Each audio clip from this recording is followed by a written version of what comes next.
Sir ఐఏఎస్లకి Chandrababu Naidu గారు చుక్కలు చూపిస్తున్నారు. ఇది పెద్ద ఎత్తున ప్రచారం జరుగుతున్న నేపథ్యం. ఎవరైతే గతంలో తందాన తాన అన్న వాళ్ళందరూ కూడా ప్రవీణ్ ప్రకాష్ లాంటి వాళ్ళు అయితే విఆర్ఎస్ తీసుకుని వెళ్ళిపోవడానికి అప్లై చేసుకుంటున్నారట.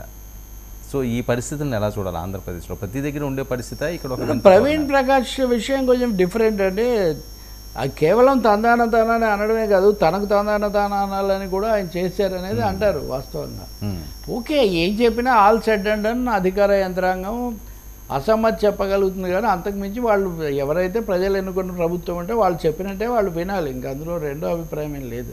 కానీ అందులో మళ్ళీ అత్యుత్సాహం చూపించి ఇంకా కొత్త కొత్త ఐడియాలు ఇచ్చి అలాగే ఆ పేరుతో తమ పెత్తనం చేసి వివాదాస్పదులుగా పేరు పొందిన వాళ్ళు తప్పకుండా వాళ్ళకు ప్రత్యేకమైన పరిస్థితి ఉంటుంది. ప్రవీణ్ ప్రకాష్ వివాదాస్పదమైన వ్యక్తిగా పేరు పొందారు మొత్తానికి. అంతకుముందు కూడా వచ్చింది. ముఖ్యంగా స్కూళ్ళు వీటికి వెళ్ళినప్పుడు స్కూళ్ళ ప్రత్యేక కమిషనర్గా ఏదో ఉన్నారు, టీచర్లు కూడా చెప్పేవాళ్ళు. అంటే ఐ మీన్ డీలింగే నేను అంటుంది, మాట్లాడే తీరు కానీ అసలు టీచర్లు అందరూ ఏమి పని చేయరు, ఊరికనే ఈ పద్ధతులు ఇవి దాదాపు విస్తృతంగా వ్యాప్తి. సోషల్ మీడియాలో కూడా అంతే, ఏది మాట్లాడినంత మాత్రాన వాళ్ళు చేశారా వీళ్ళు చేశారా అంటుంటారు. సో ప్రవీణ్ ప్రకాష్ మీద ఇంటర్నల్ కంప్లైంట్స్ జగన్ ప్రభుత్వం ఉన్నప్పుడే ఉన్నాయి.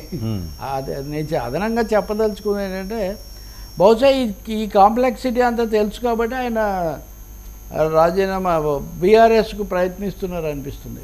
వెళ్ళిపోయారా?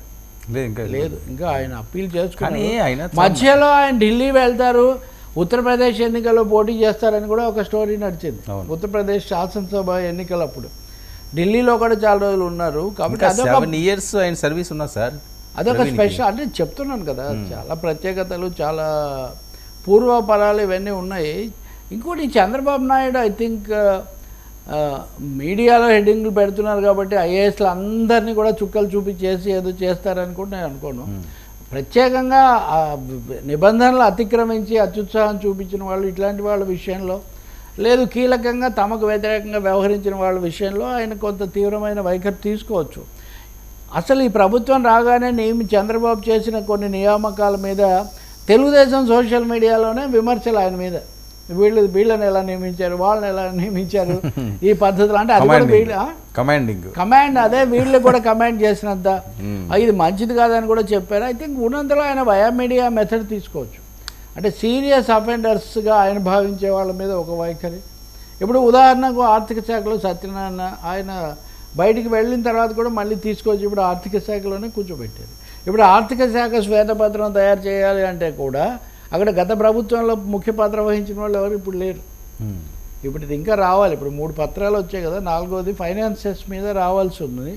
అందుకనే చంద్రబాబు ఒక సీరియస్ బట్ మిక్స్డ్ అప్రోచ్ అనుసరించే అవకాశం ఎక్కువగా ఉంది.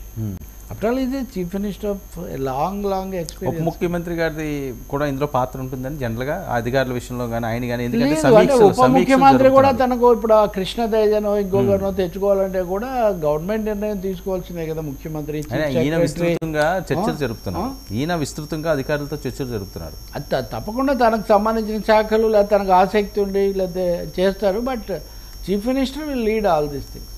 ముఖ్యమంత్రి వీటన్నిటికీ నాయకత్వం ఇస్తారు, లేదా కనీసం ఆయనకు తెలిసి అయినా జరుగుతుంది. ఆయనకు తెలియకుండా జరగదు. సంబంధిత శాఖలో అయితే జరుగుతుందేమో, కానీ ఎనివే వాళ్ళ వర్క్ అడ్జస్ట్మెంట్ ఎట్లా ఉందో వాళ్ళ దాన్ని బట్టి అది జరిగే అవకాశం ఉంది. ఓకే, రాజకీయ పరంగా సార్ ఈరోజు 2 అంశాలు పెద్ద ఎత్తున వైరల్ అవుతున్నాయి. ఒకటి, కడప నుంచి ఎమ్మెల్సీ ఒకరు బయటకు వస్తున్నారు. కడపలో కూడా ఇబ్బందికర పరిస్థితులు వైసీపీకి ఏర్పడుతున్నాయి. మరొక వైపు